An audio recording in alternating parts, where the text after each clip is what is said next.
Seigneur, révèle-moi quand c'est toi, pour que je ne murmure pas, même quand le cœur sera atteint de douleur d'amertume. Seigneur, révèle-moi quand c'est toi, pour que je ne murmure pas, même quand le cœur sera atteint de douleur d'amertume.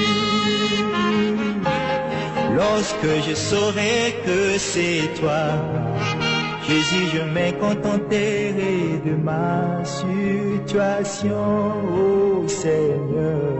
Oh, oh. Pourquoi tu regardes, Seigneur, mes espoirs en train de t'écraser, Seigneur, mon Dieu. Pourquoi tu regardes, Seigneur, mes espoirs en train de t'écraser, Seigneur, mon Dieu. Viens à moi, oh Jésus, je t'en supplie. Viens à moi, Jésus, je t'en supplie.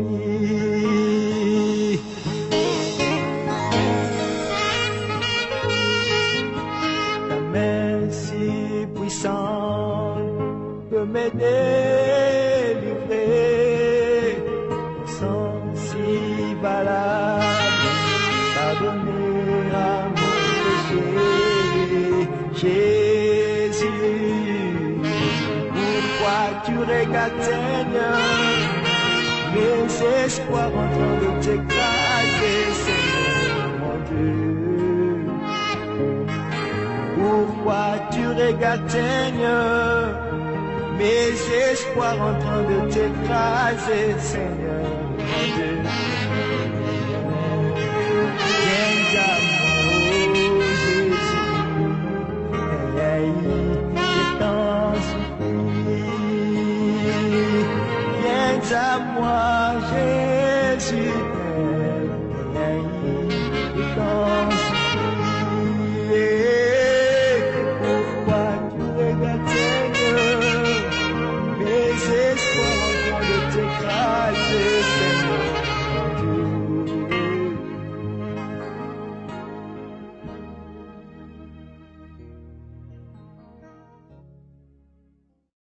Révélation sur la sainteté et le jugement de Dieu sur son peuple. Message destiné à tous ceux-là qui veulent échapper de l'enfer. Témoignage du frère Emmanuel Samson Jude. Romains 9, 1. Je dis la vérité en Christ, je ne mens point, ma conscience m'en rend témoignage par le Saint-Esprit. Jean 3, 11.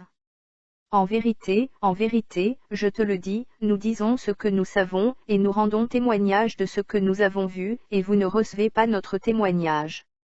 Jean 3, 32 à 33. Il rend témoignage de ce qu'il a vu et entendu, et personne ne reçoit son témoignage. Celui qui a reçu son témoignage a certifié que Dieu est vrai. 2 Chroniques 36, 15 à 16. L'Éternel, le Dieu de leur père, donna de bonne heure à ses envoyés la mission de les avertir, car il voulait épargner son peuple et sa propre demeure.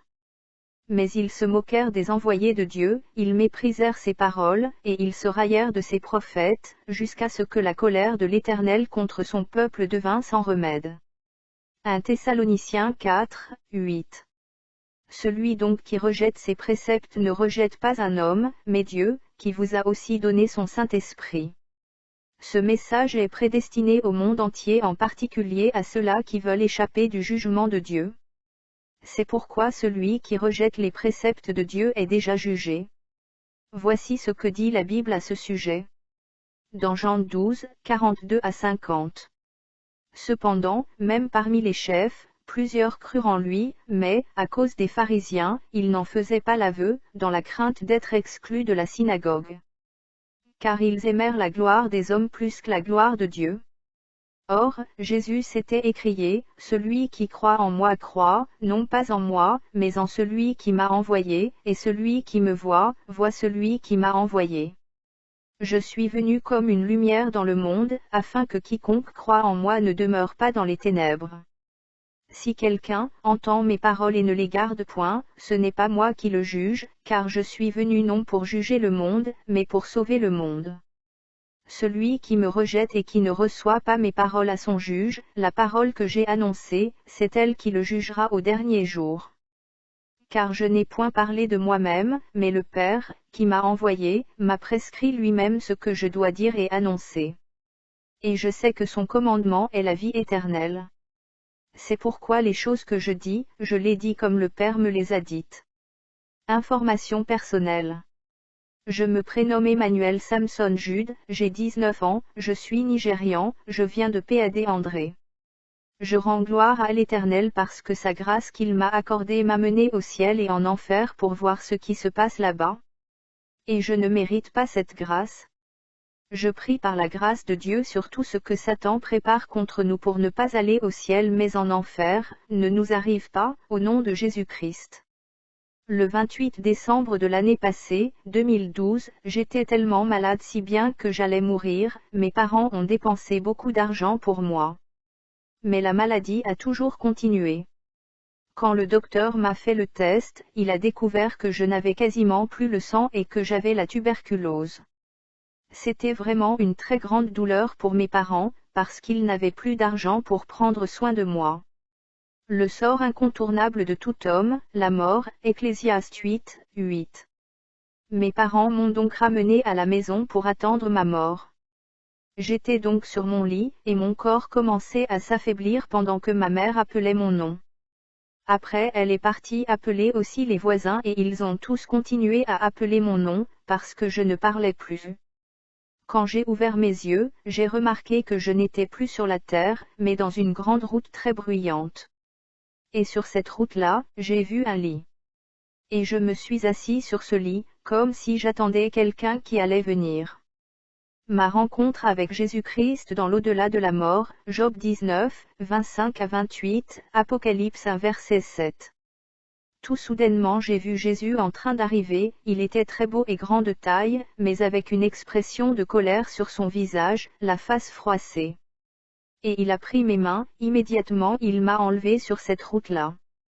Aussitôt j'apparus sur un grand trône, j'ai vu Dieu sur un grand trône, je n'ai pas pu voir son visage. Son visage était rempli de gloire. Son corps brûlait comme du feu. Et j'ai vu des gens qui étaient morts à ce moment-là, des enfants et des grands, se tenant aussi devant le trône pour recevoir leur jugement. J'ai vu aussi des groupes d'anges qui se tenaient devant ce trône. Certains de ces groupes tenaient dans leurs mains des livres, et si quelqu'un s'approchait de ce trône, les anges ouvraient des livres, les uns après des autres. Le premier était l'ange qui était chargé du livre de vie, et si le nom de la personne ne s'y figurait pas, alors les yeux de l'ange se changeaient en rouge. Et la personne se retrouvait aussitôt devant le trône du jugement de Dieu. Et Dieu va juger la personne.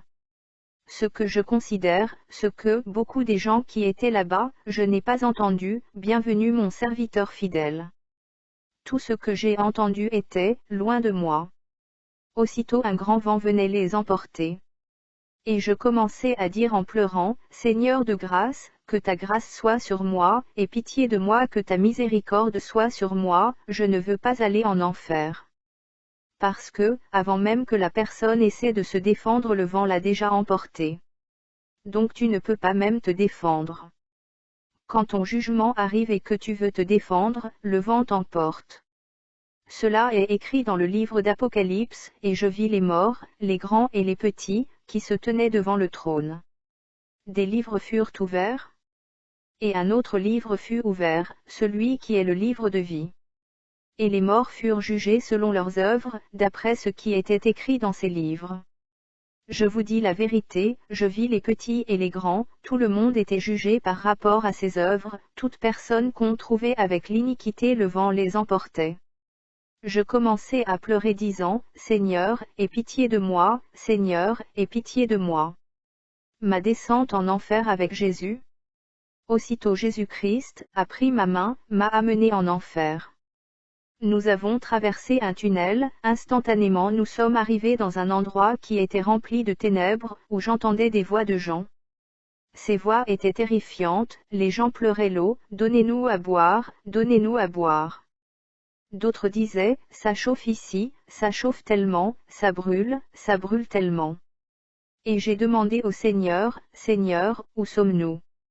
Il m'a répondu que nous sommes en enfer, voici le royaume de Satan. Et j'ai vu un groupe des démons, ils étaient en train de travailler dur, très dur. Et le Seigneur m'a dit, les démons travaillent dur, c'est pour amener des gens en enfer. J'ai remarqué que ces démons étaient pressés pour aller sur la terre. L'enfer est très large comme la mer, le Seigneur m'a dit qu'il y a plusieurs départements.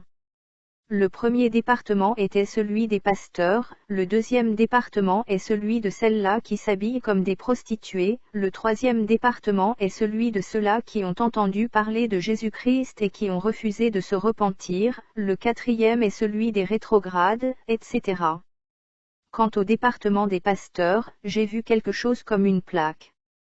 Et sur cette plaque il y avait le nom d'un pasteur, la raison pour laquelle ce pasteur s'est retrouvé en enfer et le nom de l'assemblée qu'il fréquentait quand il était encore sur la terre. J'ai vu beaucoup des grands pasteurs qui ont une grande considération sur terre, qui sont même nos références dans la foi et dans nos prières, à tel point que beaucoup les citent même quand ils prient. Je les ai vus là-bas en enfer, car ils ont fini leur course en enfer. J'ai vu un homme, l'homme-là est des États-Unis, le révérend Patrick Gowen, c'est un prêtre de l'Église catholique. Ce monsieur est mort le 19 octobre de l'année passée, 2012, le Seigneur m'avait montré cette révélation le 28 novembre. J'ai vu cet homme comment il souffrait là-bas en enfer, avec beaucoup des vers qui le tourmentaient. Les démons le tourmentaient aussi, en le déchirant et cet homme pleurait pour de l'aide. J'ai demandé au Seigneur la raison pour laquelle cet homme était là-bas. Le Seigneur m'a dit que cet homme se trouve là-bas parce qu'il adorait Marie et s'agenouillait devant son image. Or la parole de Dieu nous interdit de s'agenouiller devant n'importe quelle image, car c'est une abomination devant Dieu. Cet homme pleurait pour qu'on lui vienne en aide, mais c'était trop tard pour lui de se repentir. Le Seigneur dit que les âmes qui tombaient dans cet endroit ne peuvent plus retourner sur la terre pour se repentir, sauf si le Seigneur t'accorde la grâce pour venir avertir les habitants de la terre pour se repentir. Je prie pour que vous ne finissiez pas votre vie en enfer au nom de Jésus-Christ. Le fondateur du christianisme céleste en enfer, Apocalypse 19, 20. Le Seigneur m'a montré un autre homme, le fondateur de l'Église du christianisme céleste, il était enchaîné et les démons le tourmentaient. Quand il m'a vu avec le Seigneur, il a crié, « Aidez-moi l'homme, aidez-moi » J'ai demandé au Seigneur qui il était. Et le Seigneur m'a répondu que c'était Oshofa, le fondateur de l'Église du christianisme céleste. J'ai dit, « Oui Seigneur, j'ai déjà entendu parler de cet homme. » Le Seigneur m'a dit que cet homme avait fait le pacte avec le diable, juste pour se faire connaître comme un homme de Dieu puissant. Et le diable lui a donné une fausse doctrine, ils utilisent les bougies avec toutes sortes des parfums. Le Seigneur a dit que c'est une fausse doctrine qui vient du vrai fond de l'enfer, et que c'est Satan qui le lui a donné pour enseigner à toutes ces églises du christianisme céleste dans le monde entier. Si quelqu'un suit cette doctrine, l'a dit le Seigneur, le fait que la personne fréquente cette église n'entrera pas dans le royaume de Dieu, dans la Nouvelle Jérusalem. Cet homme-là pleurait pour qu'on lui vienne en aide, il pleurait pour une seconde chance. Mais c'était déjà trop tard. Et je prie pour nous qui sommes encore en vie avant qu'il ne nous soit trop tard de nous repentir pour que nous ne puissions pas aller là-bas. Surtout des gens qui ont épousé cette doctrine, de se repentir et de renoncer à tout ce qu'ils ont appris de là-bas, les prières en langue, les tuniques, les bougies, tous les coutumes de cette secte, de les abandonner et le Seigneur Tout-Puissant vous délivrera au nom de Jésus-Christ. Toutes ces prophéties qu'ils ont dites ou toutes ces huiles qu'ils ont mises sur vous, toutes ces cendres, ces bougies, ces eaux bénites que ça soit pour l'Église catholique ou des autres sectes, que le Seigneur les nettoie au nom de Jésus-Christ. Je prie que toutes ces marques de Satan qui sont restées sur ton corps soient effacées au nom de Jésus. Et le Seigneur va les nettoyer au nom de Jésus-Christ. Judas Iscariote en enfer. Puis le Seigneur m'a montré, l'un de ses disciples en enfer, Judas Iscariote. Oui, je l'ai vu en enfer et les démons le tourmentaient. Et j'ai dit, Seigneur, qui est cette personne? Le Seigneur m'a dit que c'est l'un de ses disciples Judas Iscariote. Et le Seigneur m'a dit, malheur à tout homme là, qui me trahit. Bien-aimés, nous trahissons Jésus-Christ de plusieurs manières. Combien de fois nous ratons les cultes du Seigneur, personnels ou collectifs, pour privilégier nos passions ou nos intérêts. Certains commerçants, quand ils sont au culte et que, un client les appelle disant qu'il est devant le magasin et qu'il veut acheter un article, ces derniers abandonnent le culte pour aller vendre leurs marchandises. Ne trahissons plus Jésus, comme certains qui retournent sur leur vomissure ou ceux-là qui ont rétrogradé sans se repentir comme Judas qui avait fini par se pendre. Certaines sœurs qui s'étaient engagées dans une vie de sanctification complète sont retournées dans leurs pantalons, faux cheveux, habillement indécent ou leur vie de débauche, ainsi que des hommes dans le style mondain, suite aux conseils ou par référence de certaines personnes qui se disent hommes ou femmes de Dieu. Les chrétiens qui prennent les décisions sans consulter le Seigneur Jésus pour savoir si c'est bon ou pas selon Dieu. Sachez que vous trahissez Jésus ou vous le reniez à votre niveau, que ça soit par votre comportement ou attitude comme Judas Iscariote, car Jésus a dit, « Malheur à l'homme qui me trahit ».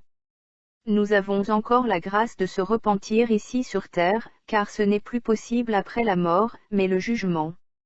J'ai vu Judas, il pleurait pour de l'aide, et le Seigneur m'a dit qu'il est ici en enfer parce qu'il m'a renié à cause de l'argent.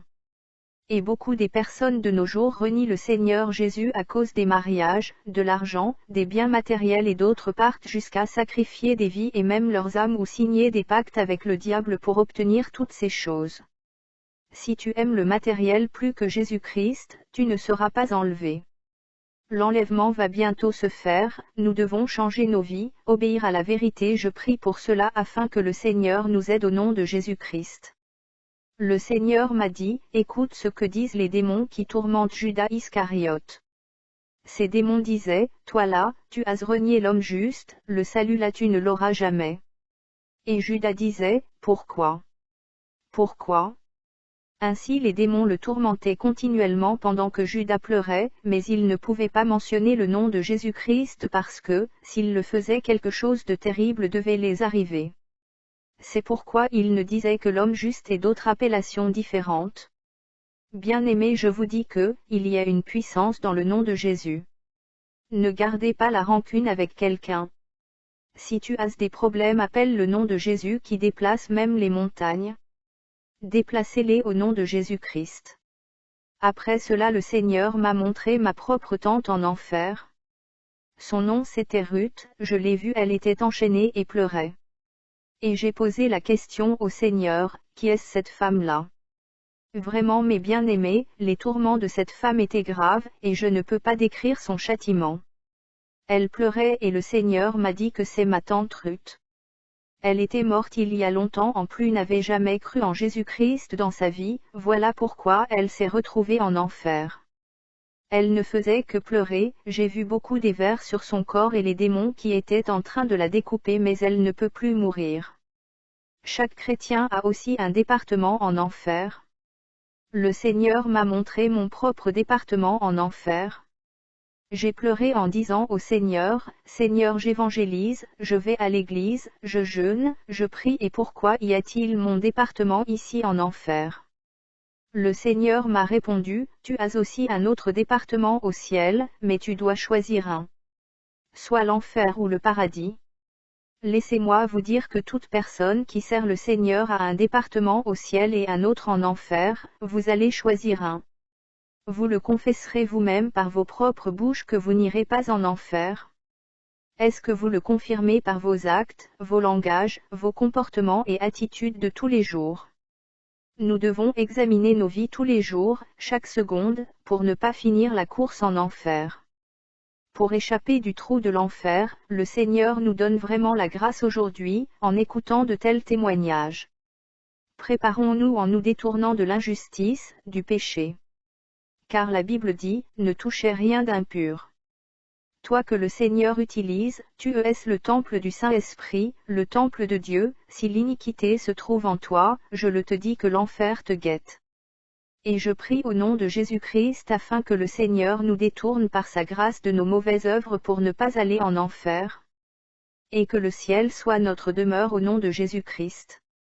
Achabé et Jézabel en enfer. Le Seigneur m'a montré Achabé et Jézabel enchaînés sur un trône en enfer et Satan se moquait d'eux. Quand les chaînes se chauffaient par le feu de l'enfer, elles devenaient rouges et les brûlaient, tandis que les démons aussi les lançaient les flèches brûlantes, mais ils ne pouvaient pas mourir. Achabé et Jézabel sont en enfer parce qu'il avait séduit les prophètes de l'Éternel pour commettre la fornication avec les prostituées. Il les avait aussi amenés à manger les nourritures sacrifiées aux idoles. Ils pleuraient pour que le Seigneur puisse avoir pitié d'eux, mais c'était trop tard. Chrétiens de la mondanité en enfer. Ensuite le Seigneur m'a amené dans le département de celles-là qui s'habillent comme des prostituées, et j'ai vu beaucoup des chrétiens qui mettaient les boucles d'oreilles, les faux cheveux. J'ai aussi vu les femmes qui mettaient les pantalons dans le même département que les prostituées et les démons les tourmentaient. Et il y avait des grands serpents dans ce département avec des piquants dont ils servaient pour les faire l'amour, ils introduisaient ces piquants dans leur sexe et elles ne faisaient que pleurer. Tous ces gens qui font des coiffures mondains, femmes ou hommes, j'ai vu des vers qui mangeaient leur peau et ils imploraient de l'aide mais c'était trop tard pour que Jésus fasse quelque chose pour eux. Les hommes qui commettaient la fornication étaient pendus avec les pieds écartés, ils étaient tourmentés et ils ne mouraient pas. Le Seigneur m'a dit d'avertir tous les gens qui commettent l'immoralité, le sexe hors mariage, même dans les fiançailles de se repentir, qu'ils reviennent au Seigneur pour qu'il les sauve. Je prie pour que le Seigneur nous purifie par sa grâce au nom de Jésus-Christ. J'ai aussi vu ceux qui se servaient de leurs mains pour se caresser ou se masturber dans le département de prostituées. Le Seigneur m'a encore pris, et il m'a amené dans le département de tous ceux-là qui ont écouté l'évangile du salut ou les avertissements du Seigneur, mais qui ont refusé de croire et de se repentir. Ces gens étaient en train de se juger eux-mêmes disant, « Mon pasteur m'avait dit que ceci ou cela n'était pas interdit. » Et d'autres avaient même prêché ces choses plus que leur pasteur, mais ils n'avaient le temps pour se repentir, c'était trop tard. Un garçon de 6 ans en enfer. J'ai vu un garçon de 6 ans dans ce département, et j'ai pleuré disant, « Seigneur, un petit garçon en enfer. » Le Seigneur m'a répondu, « Je ne peux jamais changer mon niveau de sainteté pour le ciel, ni moi-même, à cause d'un enfant. Je ne changerai jamais, je ne suis pas un Dieu en partie, enfants et grands ont un même niveau de sainteté exigé pour le ciel. Je jugerai toute personne par rapport à ses œuvres. » J'ai demandé au Seigneur la raison pour laquelle cet enfant se trouve en enfer. Le Seigneur m'a dit, ce petit garçon était un enfant désobéissant, il a désobéi ses parents plusieurs de fois. Les démons tourmentaient cet enfant désobéissant et trouvaient leur plaisir. Je vous en supplie, ne partez pas en enfer, l'enfer est réel, n'allez pas là-bas, c'est un endroit que Dieu a préparé pour Satan et ses démons. Quand on pêche, on devient comme le diable et les démons, c'est ce qui amène Dieu de nous jeter en enfer. Je prie Dieu par sa grâce de nous aider à ne plus pécher, et pour ceux qui vont se repentir que l'Ancien des âges écrive leur nom dans le livre de vie au nom de Jésus-Christ. Les rétrogrades en enfer. Après le Seigneur m'a amené dans le département des rétrogradés, et j'ai vu beaucoup des chrétiens, les frères et les sœurs. Parmi eux, beaucoup, quand ils étaient encore sur terre, parlaient en langue, prophétisaient, faisaient des miracles et des prodiges, évangélisaient, mais à cause de l'orgueil, car le Seigneur nous dit que l'orgueil annonce la chute et la ruine, je suis ceci, je suis cela, se retrouvent en enfer. D'autres se trouvaient là-bas à cause d'un péché qu'il avait commis un jour, en voulant le goûter et l'expérimenter.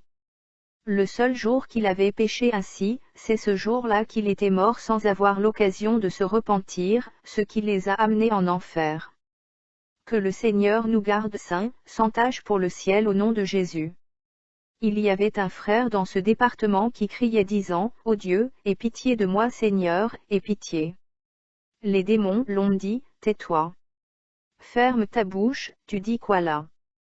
Et quand on lui disait cela, il pleurait encore plus comme si on lui frappait un fer à la tête, et j'ai demandé à Jésus, « Pourquoi pleure-t-il plus, quand les démons lui parlent ainsi ?»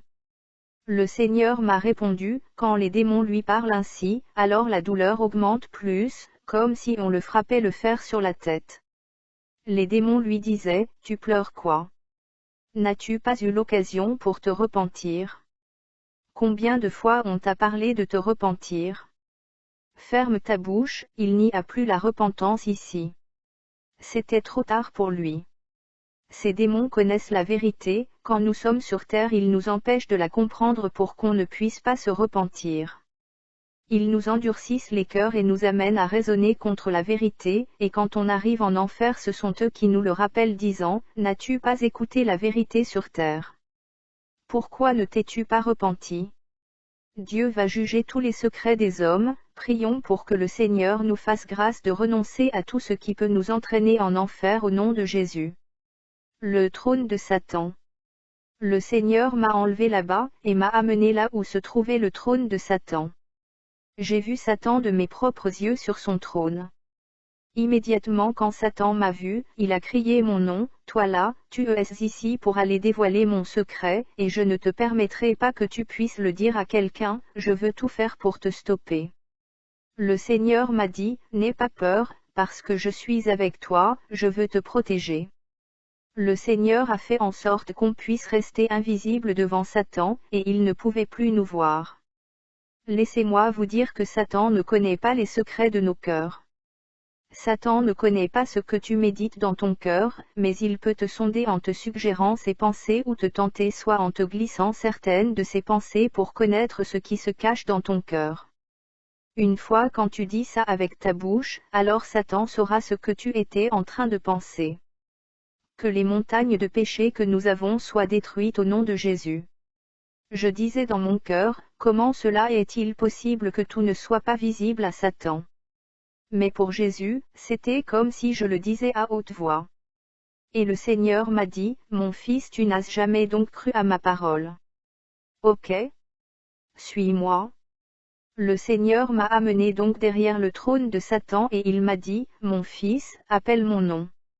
Bien-aimé, je veux que vous compreniez quelque chose, cela que j'ai su que Satan ne savait pas qu'on était là derrière son trône. Bien-aimé, notre Dieu est puissant, il est tout-puissant et Satan n'a aucune puissance, il peut seulement ruser. On était là-bas derrière son trône mais il ne le savait pas jusqu'à ce que le Seigneur me dise, appelle mon nom. Et quand j'ai commencé à dire, Jésus. Partout là-bas en enfer, Satan commençait maintenant à parler en langue. Donc, ce n'est pas toutes les parler en langue qu'on parle à l'Église qui viennent de Dieu, beaucoup des parler en langue viennent de l'enfer, ils parlent ce qu'ils veulent, ils déçoivent les gens qui ont reçu le Saint-Esprit. Je vous dis la vérité car la parole de Dieu nous dit, sondez les esprits pour savoir ceux qui viennent de Dieu. Sondez-les, si quelqu'un parle en langue dans l'Église, il est là peut-être pour vous décevoir, car lorsque cette personne arrivera devant le trône de Dieu, tous ses secrets et ses péchés seront révélés et la personne ne saura pas de se défendre. Je prie pour que le Seigneur nous purifie au nom de Jésus. Soudainement Satan s'est levé encore, et le Seigneur m'a dit, mon fils et c'est la puissance qui est dans mon nom. Et j'ai dit, Satan je t'ordonne au nom de Jésus de te mettre à genoux pour 3 minutes. Mais bien-aimés, je vous dis la vérité que Satan s'est mis à genoux pour 3 minutes. Et pendant ces 3 minutes, Satan ne pouvait pas se relever même après, jusqu'à ce que le Seigneur Jésus l'ait relâché. Après ces 3 minutes il s'est relevé et immédiatement beaucoup des démons commençaient à fuir. Le ciel ouvert. Soudainement j'ai vu le ciel ouvert pendant que les démons étaient en train de lancer les flèches, au même moment le feu est descendu du ciel et ils ont tous fui. C'est la vérité que je vous dis, il y a la puissance dans le nom de Jésus. Quand tu es en Jésus-Christ, rien ne peut t'arriver, Jésus sera toujours avec toi et il ne permettra pas qu'une flèche puisse travailler contre ta vie. Le Seigneur sera toujours avec toi, si tu te gardes saint, sans toucher au péché. Tu ne dois rien toucher d'impur, tu dois être un vase d'honneur pour le Seigneur. Il faut te détacher des œuvres de la chair pour être un vase d'honneur et le Seigneur va te préparer pour des bonnes œuvres, je prie pour que tu rentres dans le royaume des cieux au nom de Jésus. Beaucoup des gens verront le ciel mais ils ne rentreront pas. j'ai vu un trou où je voyais les non-églises qui appartiennent à Satan sur terre, je vous dis la vérité et je ne mens point. N'appartenez pas dans une église où on ne prêche pas la sainteté, la justice, la vie de sanctification, la vérité, on ne vous parle pas du retour de Jésus, on ne vous prépare pas pour l'enlèvement de l'église corps du Christ, on ne vous dit pas que l'enfer est réel, on ne vous parle pas de la grande tribulation, je vous dis la vérité, une telle église n'est pas de Dieu car la parole de Dieu dit que, vous les reconnaîtrez par leurs fruits.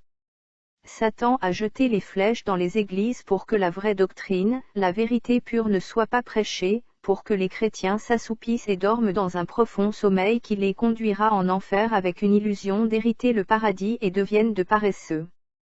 Tout ça, pendant qu'on prêche vous dormez. Chassons l'assoupissement, la lourdeur, la distraction, l'illusion au nom de Jésus. Prions pour qu'il y ait un grand réveil de la vraie doctrine, par la grâce de notre Seigneur Jésus le véritable, car il y a aussi le faux, et non de la fausse doctrine comme ce qui se passe aujourd'hui dont nous sommes victimes.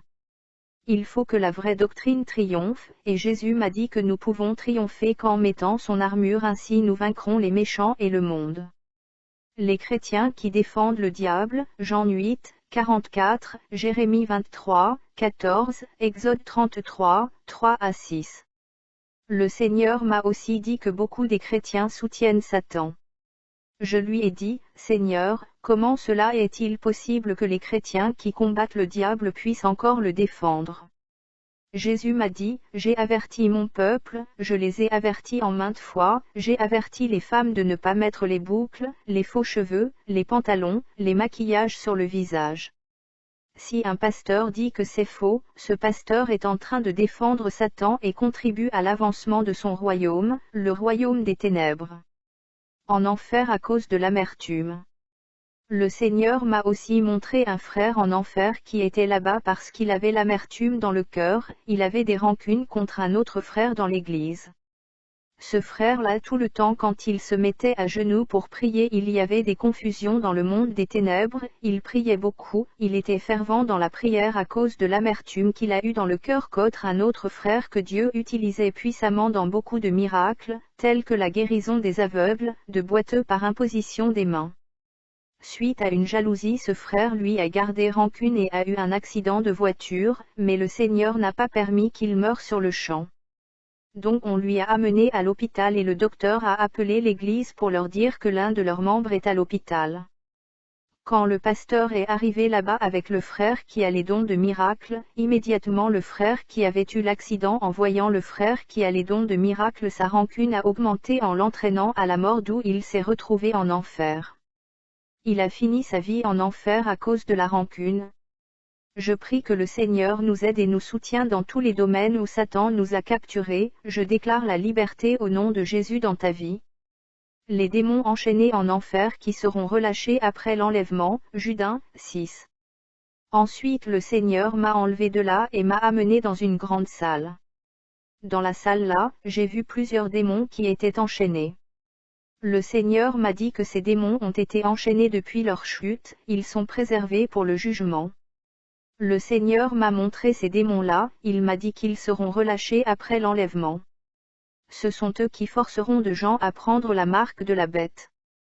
Bien-aimés, ne ratez pas l'enlèvement et ne partez pas en enfer, car l'enlèvement s'annonce déjà et peut se produire maintenant. Donc ne la ratons pas et cela fera très mal, lorsque beaucoup de gens qui vous ont connus comme chrétiens, qui savent que vous partez à l'église et on vous prêche la sainteté, vous verront rester. Même si tu prêches la sanctification, ne laisse pas que ton comportement t'amène en enfer. Ne perdons pas notre couronne de vie qui nous est réservée au ciel. Au milieu de ces démons enchaînés, le Seigneur m'a dit, n'aie pas peur car je suis ta vie, appelle mon nom. Et j'ai appelé le nom de Jésus-Christ, soudain une puissance les a renversés. M'a monté au ciel avec le Seigneur Jésus. Le Seigneur m'a enlevé là-bas, en enfer et m'a amené au ciel. Immédiatement, quand nous sommes entrés au ciel, j'ai entendu un grand bruit des anges qui criaient, Alléluia. Cet endroit est vraiment glorieux, c'est comme le miroir, les gratte-ciels là sont construits en or. Mais bien-aimés, je vous dis la vérité, aucune maison ou villa ne peut être comparée aux maisons du ciel. Tout est beau là-bas, je vous le dis, ne ratons pas cet endroit, c'est trop joli. La sœur, Biodun Kumui, morte en 2009. Le Seigneur m'a montré une jeune femme, je l'ai vue, la jeune sœur, elle sortait d'une très grande maison. J'ai demandé au Seigneur, qui est cette femme? Le Seigneur m'a répondu, c'est la femme du pasteur Kumui, le fondateur de la vie profonde.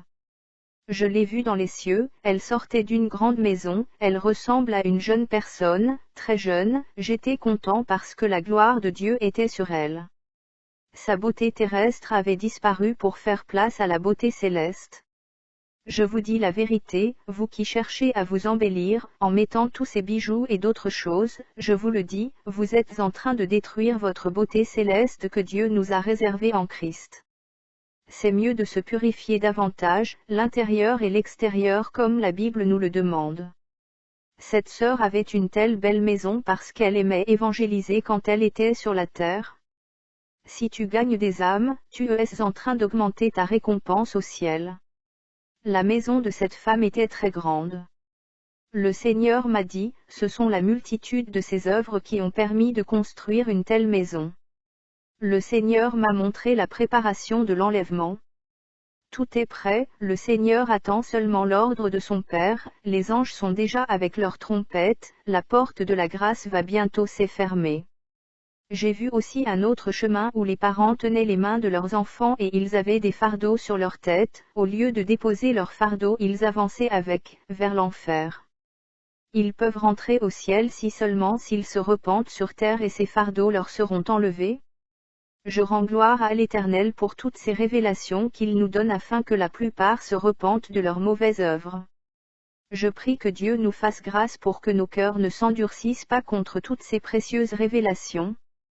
Car voici ce que Dieu dit dans 1 Thessaloniciens 4, 8, celui donc qui rejette ses préceptes ne rejette pas un homme, mais Dieu, qui vous a aussi donné son Saint-Esprit. Et lisez Hébreux 3, 1 à 19. Exhortation. 2 Corinthiens 6, 1, puisque nous travaillons avec Dieu, nous vous exhortons à ne pas recevoir la grâce de Dieu en vain. Mes bien-aimés, nous mettons ceci à votre disposition afin que ceux qui cherchent à s'échapper des tourments éternels, puissent savoir que la plupart d'entre nous, qui avons reçu la grâce, nous sommes encore dans l'erreur. Et la Bible dit aussi, si quelqu'un croit être prophète ou inspiré, qu'il reconnaisse que ce que je vous écris est un commandement du Seigneur. Et si quelqu'un l'ignore, qu'il l'ignore. Toutefois, c'est à vous que revienne le sort de votre âme. Celui qui méprise son âme qu'il ignore tous ses avertissements.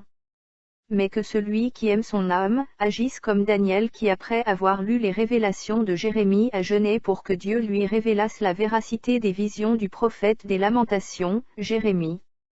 Soulignons que si Daniel s'était contenté de sa sagesse inégalée, il n'aurait pas compris comme Dieu l'a fait comprendre après son jeûne de 21 jours et de son humiliation devant Dieu. Certainement votre intelligence ou sagesse que vous avez de Dieu, ne vous permettra pas d'accepter ces révélations. C'est pourquoi la Bible lance un avertissement à tous les chrétiens dans Actes 13, 40 à 41, ainsi, prenez garde qu'il ne vous arrive ce qui est dit dans les prophètes, voyez, contempteurs, soyez étonnés et disparaissez, car je vais faire en vos jours une œuvre que vous ne croiriez pas si on vous la racontait. Que Dieu vous bénisse. Pourquoi marches-tu sur ce chemin? Pourtant tu sais que tu te perds. Pourquoi marches-tu sur ce chemin? Pourtant tu sais que tu te perds. Pourquoi marches-tu sur ce chemin? Pourtant tu sais que tu te perds. Et pourquoi marches-tu sur ce chemin? Pourtant tu sais que tu te perds.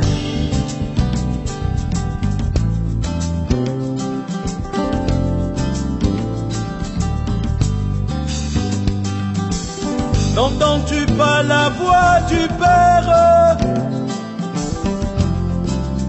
qui t'avertit? N'entends-tu pas la voix de ton Dieu qui te dit arrête? N'entends-tu pas la voix de ton Seigneur qui te dit ça suffit? Mais pourquoi marches-tu sur ce chemin? Pourtant tu sais que tu te perds.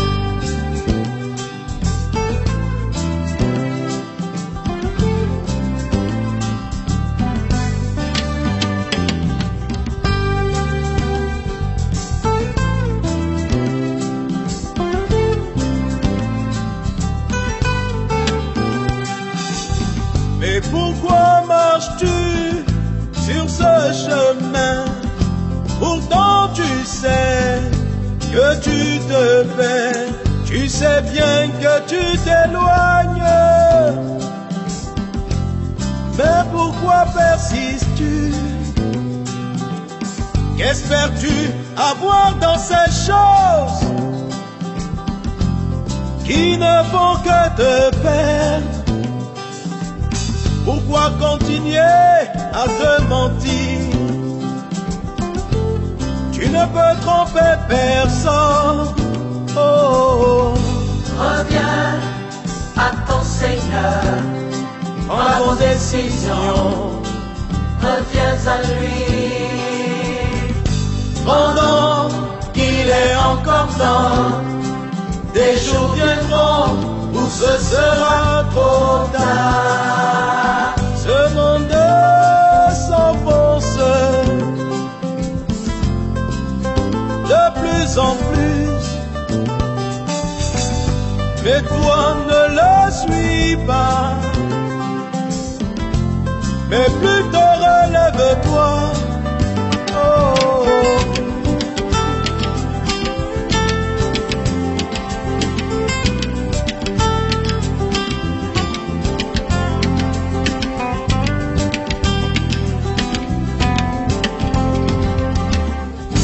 Reviens à ton Seigneur, prends la bonne décision, reviens à lui.